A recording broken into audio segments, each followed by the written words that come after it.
यूहन्ना आरिफ का मुकाशफा 11वां बाब। 2 गवाह।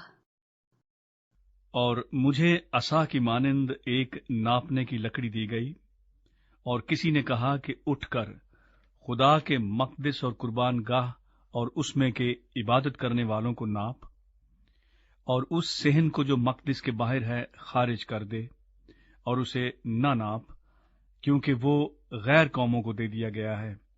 वो मुकद्दस शहर को 42 महीने तक पामाल करेंगी, और मैं अपने 2 गवाहों को इख्तियार दूंगा, और वो टाट ओढ़े हुए 1260 दिन नबूवत करेंगे। ये वही जैतून के 2 दरख्त और 2 चरागदान हैं जो जमीन के खुदामंद के सामने खड़े हैं।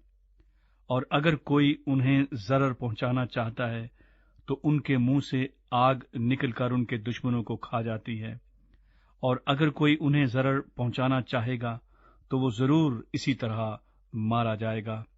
उनको इख्तियार है कि आसमान को बंद कर दें, ताकि उनकी नबूवत के जमाने में पानी ना बरसे, और पानियों पर इख्तियार है कि उन्हें खून बना डालें, और जितनी दफा चाहें जमीन पर हर तरह की आफत लाएं। जब वो अपनी गवाही दे चुकेंगे तो वो हैवान जो अथाह घड़े से निकलेगा उनसे लड़कर उन पर गालिब आएगा और उनको मार डालेगा, और उनकी लाशें उस बड़े शहर के बाजार में पड़ी रहेंगी जो रूहानी एतबार से सदूम और मिस्र कहलाता है, जहां उनका खुदावन भी मसलूब हुआ था। और उम्मतों और कबीलों और अहले ज़बान और कौमों में से लोग उनकी लाशों को 3.5 दिन तक देखते रहेंगे, और उनकी लाशों को कब्र में ना रखने देंगे।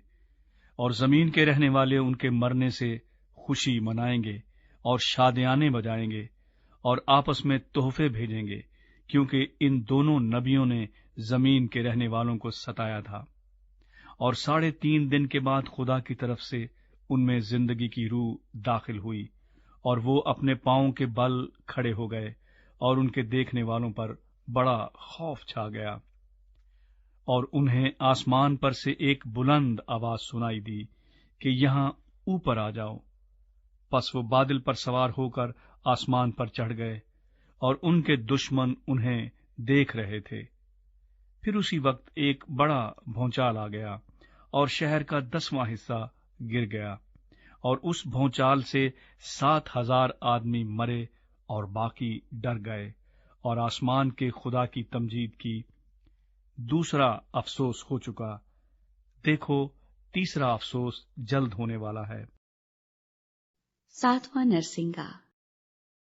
और जब 7वें फरिश्ते ने नरसिंगा फूंका तो आसमान पर बड़ी आवाजें इस मजमून की पैदा हुईं कि दुनिया की बादशाही हमारे खुदावंद और उसके मसीह की हो गई, और वो अब्दुल्लाबाद बादशाही करेगा।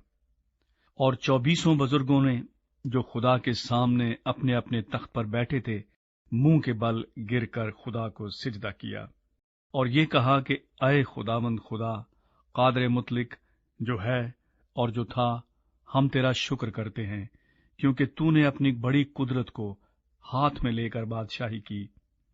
और कौमों को गुस्सा आया और तेरा गजब नाजिल हुआ, और वो वक्त आ पहुंचा है कि मुर्दों का इंसाफ किया जाए, और तेरे बंदों नबियों और मुकद्दसों और उन छोटे बड़ों को जो तेरे नाम से डरते हैं अजर दिया जाए, और जमीन के तबाह करने वालों को तबाह किया जाए। और खुदा का जो मकदस आसमान पर है वो खोला गया, और उसके मकदस में उसके अहद का संदूक दिखाई दिया, और बिजलियां और आवाजें और गरजें पैदा हुईं, और भौचाल आया, और बड़े औले पड़े।